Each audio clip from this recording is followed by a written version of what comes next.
Okay. This is review of the Lomanchenko Pedraza fight. First of all, the car was really good. I thought getting a getting a look at the young phenom Teofimo Lopez. Man, that kid has some They had some dynamite in that right hand. I'm telling you, like he knocked him out in 44 seconds, but every time he hit that kid, he was hurting. I mean, it wasn't a kid. He fought a guy with what 34 fights.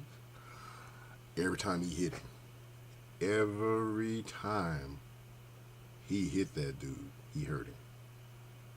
Man, I'd look forward to seeing more from Teofimo Lopez. Um, got some questions about some of the upcoming fighters and how everything's going to shake out. But right now, Teofimo, I can say, as far as those 135 pounders with him, Devin Haney, eventually Tank's going to move up. Man, I'm telling you, that's going to be an exciting group to watch. Very exciting group to watch. The next one we have Navarrete and Isaac Dogbo. Very good fight. Very good fight. Um, there's a lot of biased commentary. I think it was a close fight. I had it 7 rounds to 5. Seven rounds to 5. I gave it to Navarrete, but that one round, I think it was round 10. He knocked the dude down. That should have been a 10-8 round. At that 7-5, that's how I scored it, at least 7-5. All right, and you give an extra point for a knockdown, or take away an extra point from Navarrete for a knockdown, and potentially it can either be 114-114, or it could be 114-113, depending on who you gave the particular round to. But I mean that's either a one point loss for Dogbo if you scored at 115-13, or potentially that could be a 114-114. That would make it a draw.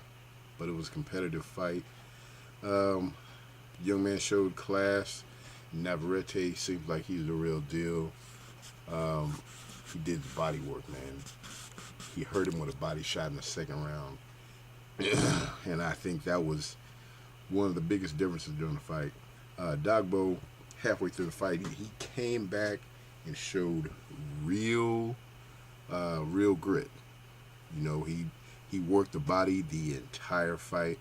Well, up to about round 10. I think after that, Navarrete took back over. And I gave him rounds 11 and 12. Man, outside of that, man, that dude, that was a very good fight.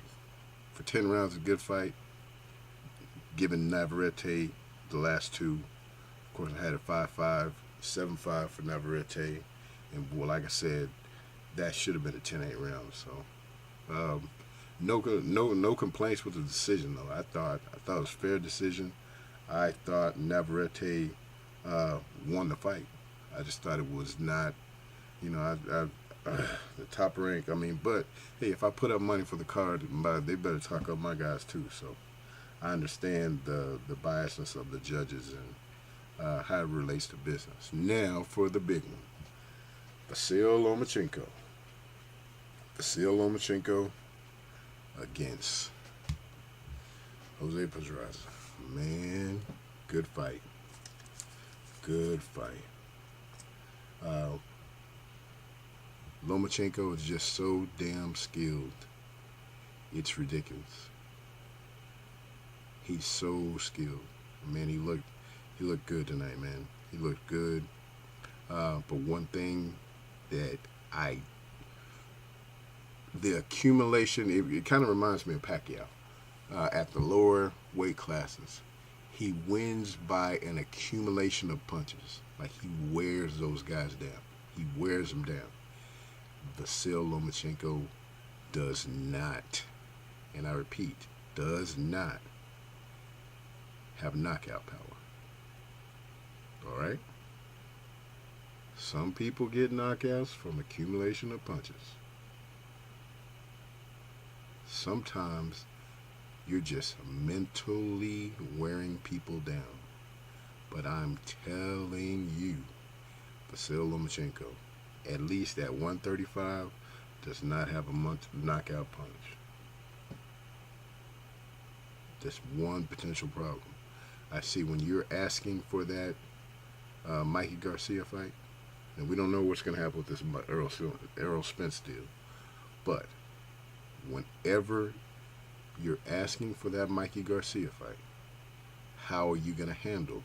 How are you going to keep this man off of you? And one thing, that's my only question with Lomachenko. How is he going to keep these people off of him? Even with whenever he's fighting, whenever they finally fight, him and Tank Davis, how is he going to keep him off of him? All right?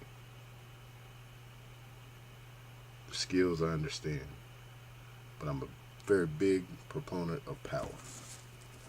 Power and skills, perfect combination. But if you just have skills and you can't get people off of you, it's a problem. It's a problem. One other thing that I see with Vasyl Lomachenko, his condition is on point. I mean, top 10 on point. I mean, he does not get tired. That's another thing.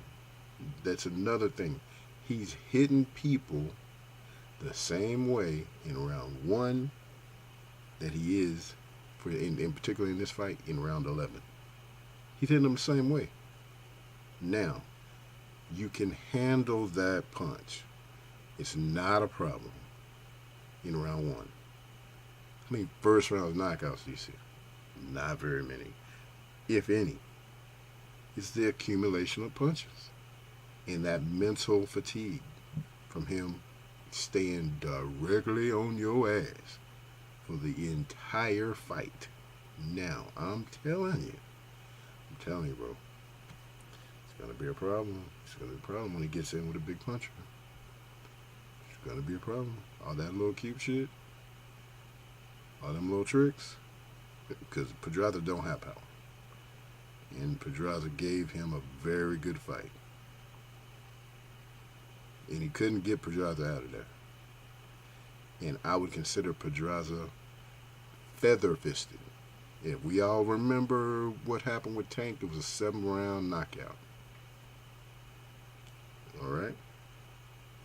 Guys, we can't do it. We can't forget about just the addition of power. How we see it with Deontay Wilder. That power means something. It's the X factor. Lomachenko, very skilled, has a whole bunch of heart, does not get tired. The dude don't get tired. But there's something wrong. I'm telling you, he's not hurting these guys. Which, that's what they say, style makes fights, man. But, very impressed. I thought this was not the typical top-ranked card. We got to see some, we got to see some good young talent. Man, I was pretty impressed with it, man. That's good. I hope we see more of this. I guess what we have next, next is going to be the Charlo's Brothers card on the 22nd. So, get back with you guys then. Thanks. Bye.